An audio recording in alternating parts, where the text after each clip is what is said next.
The bombshell video from the Bombshell Commission lawsuit has now been deleted from YouTube. You've got that right. The Tom Ferry Experience podcast experience video, which was the ambush video in the major Bombshell Commission lawsuit out in Kansas City, has now been scrubbed, has now been made private by Tom Ferry. So a lot of you watched this video as part of reading the Inman article yesterday or watching this live stream yesterday. So I happened to wanted to play a section of the video again in today's live stream. And what do you know? When you go over to Inman, the video is unavailable. This video is private. So Tom Ferry, who did this interview with Alan Dalton from Berkshire Hathaway, a big executive over there, where, I mean, he couldn't have been a better witness for the plaintiffs. And the jury has already seen the video. The jury's already seen the video. Tom Ferry doesn't want you to see the video anymore. So it's just a pure coincidence that, like, the day after it was played at the trial, that Tom Ferry moves the video to being private on YouTube. But there's no conspiracy. No, there's no conspiracy. Don't you even allege that there's a conspiracy, you conspiracy theorist. Just because the video got deleted from YouTube the day or so after it was used in the trial, that does not mean there's a conspiracy. No way. That does not mean there's a conspiracy. Not at all.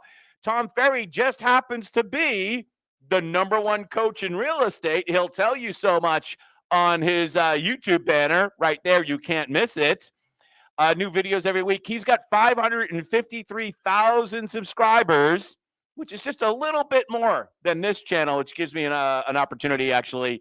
Yeah, I don't know if I've ever asked this of you before on any of my live streams, but please, thank you. Also, hit the like button. Desperately need some likes. Thank you so much.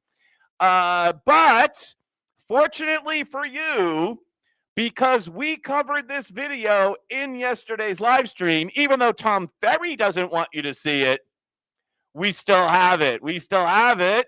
So fortunately, we are going to play it again because Tom Ferry doesn't want you to see it, right? That's why we're going to play it again. So we're going to pick this video up deep into Tom Ferry's podcast. This is Alan Dalton from Berkshire Hathaway Services, or whatever it's called, and he's telling you what you should say when the consumer / seller buyer wants a reduction in the commission. Listen here. There's no bleeping way I'm going to cut my bleeping commission. What do you think? I'm a bleeping hooker standing outside the Lincoln Tunnel at 3 o'clock in the morning giving bleepings to sailors? If you think I'm going to cut my bleeping commission, you can take this home and shove it up your bleeping, and I know that it will fit. Whoa. Yeah, so that's what Tom Ferry doesn't want you to see anymore. The jury's already seen it, and the judge is gonna has already seen it. I think he's now ordered them to disregard it, but you can't unsee it. You cannot unsee that, right? You cannot unsee that. And now Tom Ferry doesn't want you to see it, but it's not a conspiracy. No, not a conspiracy. Not a conspiracy. As Rob Hahn tweeted out, I believe this was last night, if the plaintiff lawyers paid to have a witness, that would have been thoroughly destroyed the defense from the inside. I don't know if they could have done better than Alan Dalton did in this video. I'm actively cringing thinking about a jury of renters watching and listening to Dalton and what they're thinking. Now, we don't actually know if it's a jury of renters. We do know that anybody that sold a house in the period of time that was impacted by the lawsuit was automatically disqualified. So you would imagine that the proportion of renters probably goes up from that type of jury pool. Rob says the video had 16,000 views, almost all of it by people in the business, and at least one lawyer, who was Andy Ketchmark, Mr. Ketchmark, who's the lead lawyer for the plaintiffs. but it's not a conspiracy. Not a conspiracy. Don't you worry about that. By the way, thank you so much for hitting the subscribe or like button. And I love your comments. If you want to type in a comment during the live stream, I'd be probably likely to read it. What is this impact upon the court case itself? Well, the judge said a reprimand, but no mistrial. No mistrial, despite objections from the defense. The judge has also ruled against the motion to dismiss. So no mistrial and no motion to dismiss. And if I have it here on the ambush video, the judge has, I'm pretty sure, has now basically ordered the jurors to disregard it, right? But you cannot unsee this. And we've seen this. How many courtroom movies have you seen something like this? Or Law and Order episodes, have you seen something like this where the attorney puts something into evidence and then basically says, "Oh no, that you can't see that," and then the judge says, "You're ordered to disregard this," and of course you can't unsee it. Now, federal courts are not allowed to have cameras or video or photos or of any type, but our sources have released the only known photo of the defendant's attorneys at the time of the video being released. So this is exclusive here at the Jack Gately, what is this thing called? Online Real Estate Academy, Jack Gately Real Estate. By the way, I am Jack Gately. Thanks for watching. This is the only known photo of the defendant's attorney when the video was played in the courtroom. And so again, don't get me in trouble with the federal courthouse. I don't want to get in trouble with them. But this is the only known photo of the defendant's attorney when the video was played. I think mildly upset a little bit. By the way, I've had a lot of fun with all the movie references. Like they just keep on coming up to me like left and right. So I'd be interested to know what your favorite courtroom drama is. One of them, which I have not used yet, one of my favorite courtroom dramas, and this movie's like 40-something, is The Verdict with Paul Newman. If you have not seen The Verdict with Paul Newman, 2 thumbs up. Co-stars Charlotte Rampling. And it's about Frank Galvin, who's a Boston lawyer. So, I'm from Boston, obviously. So a little bit biased in that movie, but a great movie. And there's a lot of good ones, few good, man. There's a lot of great courtroom dramas, right? What's the one I'm thinking about with Boo Radley? Oh my God, To Kill a Mockingbird. There's a lot of great courtroom movies. I'd love to hear yours. All right, so according to Inman, the judge overseeing the Bombshell Commission lawsuit refused to grant a mistrial Wednesday, rejecting claims from Home Services America and Keller Williams that they were unfairly treated in court. So tough luck. Also, they wanted the judge to declare a mistrial. Sorry, not going to happen. We're not asking for a new trial. We want a mistrial. In that the drastic remedy under the current circumstances. The bottom line is they are laying a groundwork for appeal, as like that's their job, right? But it's not a conspiracy. And you start to wonder, because there was a significant amount of speculation that there could be a mid-trial settlement. And when you see this type of thing and the lawyers are so upset, you wonder if they're going to say to themselves, why settle now? Why settle now if we can appeal this thing for years and years and years? Why settle now? And I think now it becomes less likely that they will appeal, that they will settle at anytime soon. That's just my gut reaction based upon the potential appealability of playing the Bombshell video during the Bombshell Commission lawsuit, which Tom Ferry has now scrubbed from the internet, but it's not a conspiracy. All right, so how is the trial really going? And I was dipping into the minutes, so to speak, that Inman is doing, and I just found some significant credibility issues with some of the witnesses. Let's talk with Krista Wilson here. Remember, I'm not a lawyer. I was too smart to go to law school. I'm just a regular knucklehead that learned how to live stream on YouTube. I am a licensed real estate broker here in beautiful Massachusetts, but I'm not an attorney, too smart for that. Krista Wilson, Senior Vice President of Brokerage, Reese Nichols, which I believe is out in the Midwest there, and I think it's fully owned by Berkshire Hathaway. Someone can fact check me on that. She was asked a question, and let me just scroll down to what she had to say about the. First off, she throws Redfin under the bus, which was slightly hilarious. But then she says, I'm just looking for this quote here. She says, oh man, where did it go? Hold on. This is too priceless for me to pass by this here. When Ketchman, give me go. It disappeared on me. It disappeared. Oh, here she is. She's the here it is. She's the Senior Vice President of Brokerage at Reese Nichols.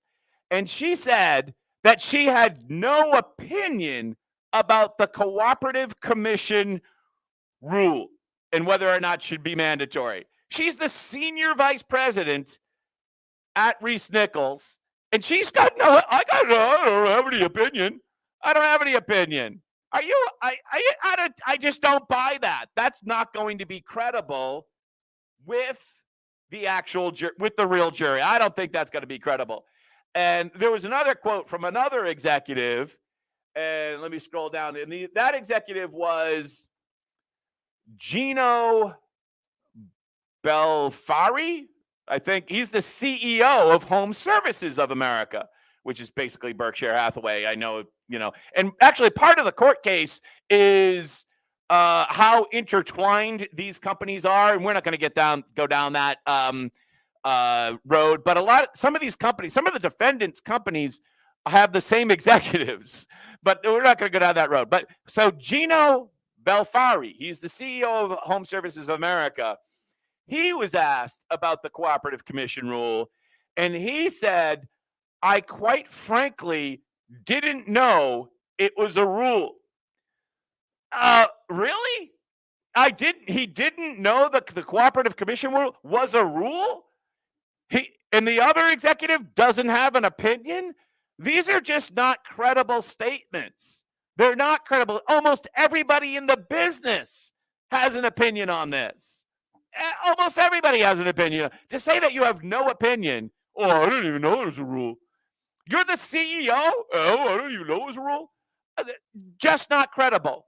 It's just not credible. And I don't think that's going to fly in front of a jury of regular people, or as Rob Hahn calls them, renters. Now, we don't know if they all rent, but, you get the idea. Let's just take a step back, right, from the whole conspiracy talk and talk about antitrust and the nature of monopoly. So it's normal. It's human nature in a capitalist system. And I love capitalism. Don't get me wrong. Wouldn't want to live under any of this. I am a capitalist. It's human nature to develop or attempt to develop a monopoly.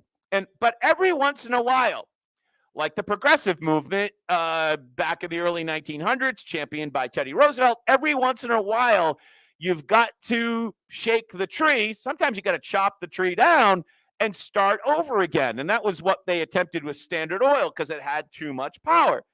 Now, there's always the law of unintended consequence with something like that. And one of the laws of unintended consequences with Standard Oil is that when they chopped it up into tiny little pieces, it actually became more valuable in tiny little pieces than it was as one conglomerate, and the people actually made more money. But they probably had less power, which was the point. It was kind of in a way that, if you steal a car, not that you would steal a car, of course not, but thieves steal a car, and a Honda Accord is actually worth more as pieces than it is as one unit as a car itself. So what I'm trying to say is that the urge for monopoly is human nature, and with an organization that's been around for this long, it starts to become ingrained in the culture. And I was talking to someone yesterday, and there's basically two monopolies at the National Association of Realtors. One is the one that the court case is about, and that's a monopoly against consumers, buyers and sellers, to price fix, right? This trial is about price fixing. The other one, which doesn't get as much interest, but is interesting to probably many of you that are watching, is the monopoly against agents themselves, that you have to buy a realtor membership to get MLS access in the vast majority of the country. Not so much here in Massachusetts, but still in parts of Massachusetts, like Cape Cod, Berkshire County, parts of Nantucket, where they make you buy one thing to then buy another. That is an antitrust violation. In fact, there are some states in the country, Florida, that it's already been ruled by a federal court that that's an antitrust violation. So there's basically two monopolies. It's built into their culture. Let's not forget that here locally, that the Nantucket Association of Real Estate Brokers resolved allegations of antitrust allegations back in 2016, where they had a requirement that you had to have a physical office on the island of Nantucket in order to get access to the MLS. They also had a requirement that you had to be actively involved in the Nantucket community, whatever the hell that meant. And the idea, of course, was to make sure that they could have a little monopoly over on that little island, as if it was its own like jurisdiction, and nobody off island could compete with them. The idea was to develop a moat, so to speak, a competitive moat, a Nantucket Sound moat, that nobody off island could, so they could have a little monopoly for themselves. That's the nature of the organization. The same thing exists with the Cape Realtors. They don't want to compete against people off Cape. The same thing exists with Berkshire Realtors. They don't want to compete with people from Boston. That's why they have such higher barrier of entry to get into that MLS system. And probably many of you from across the country could probably come up with several different localized analogies wherever you happen to live. So that's what we're looking at. But when Tom Ferry deletes a video and he's the #1 coach in real estate, remember, it's not a conspiracy, right? Remember, it's not a conspiracy. No, couldn't possibly be. All right, getting back to Massachusetts here. Massachusetts plaintiffs want in on commission settlement deals. So basically, this is a story which confirms what I've been saying about the MLSPIN no select case. And the MLSPIN no select case has effectively just been a sideshow to these larger commission cases. It came earlier, but it's effectively a sideshow to those. And so Remax and Anywhere want to fold the settlement of the no select case into the settlement that they've already announced with the Sitzer Burnett, which is the trial going on now, and Morel. So this is not huge news. I think it's a step towards getting basically a universal settlement for those who do settle. Because what you don't want to do is settle piecemeal, right? That would take forever and could be very expensive. What you probably want to do is have some type of universal settlement and get it behind you, right? Take out the trash and get it over with effectively. So I think this just simply confirms that strategy. All right, so today, and I think we should have this right now, actually, we want to talk about GDP and what that's going to mean to the market. Oh my. We have news right now breaking. GDP grew at 4.9 annual percent in the third quarter, better than expected.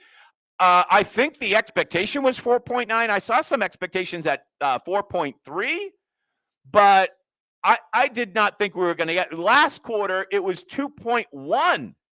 Last quarter, it was 2.1. And now we're looking, sorry, NBC. And now we're looking at 4.3. Whoa. What is that going to mean for interest rates? What is that going to mean for the rate lock? What is that going to mean for your buyers and sellers? 4.9 is a blistering quarterly report. It is absolutely just giant. Let's take a look at the 10-year treasury as we are live on that on the 10-year Treasury right now.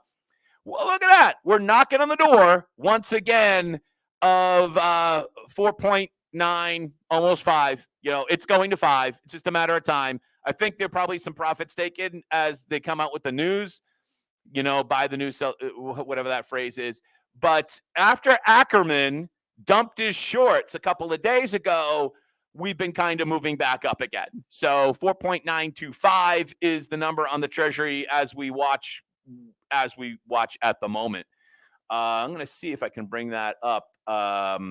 Give this a chance here. Yesterday on Mortgage News Daily, our mortgage rate was just under 8% at 7.98. And remember, that is if you have good credit. If you don't have good credit, then you're paying well into the 8s if you don't have good credit. Wow. There's one other thing I want to mention to you here. Let's see if we can get this. New home sales came in yesterday. You know, this was a really interesting report. New home sales in the United States surged higher in September from the month before, but at a lower price point. So I think what's happening in the market is that new home builders can offer incentives, just like when you go buy a car. They can offer you a lower interest rate, for instance, which is starting to become much more expensive. But they can lower you an interest rate. This is the same way Ford credit or Toyota credit does the same thing. And more importantly, they can change the product that they're selling. So if you dive deep into that article about new home sales that came out yesterday, one of the key things about it is that the new homes that are being built are smaller. And therefore, there might be a touch more affordable. The market is not building these giant McMansions anymore. They're building smaller new buildings because it's just a teeny bit more affordable for everybody, right? So very, very important report. There's something I wanted to bring up to you. Let's see if we get that. I just want to see if we could dip into CNBC to see if they're talking about this huge number. And of course, probably my computer's not going to work. So we'll give it one more. No, not going to work. All right. So I think for today, that is going to be a wrap. I had a great time with you this morning. No comments. I was just no comments. Maybe tomorrow you'll type in a comment. We will be back tomorrow at 8:30 a.m. Remember, it's not a conspiracy, even if Tom Ferry deleted the video. Have a great day. Go make some money. Bye-bye.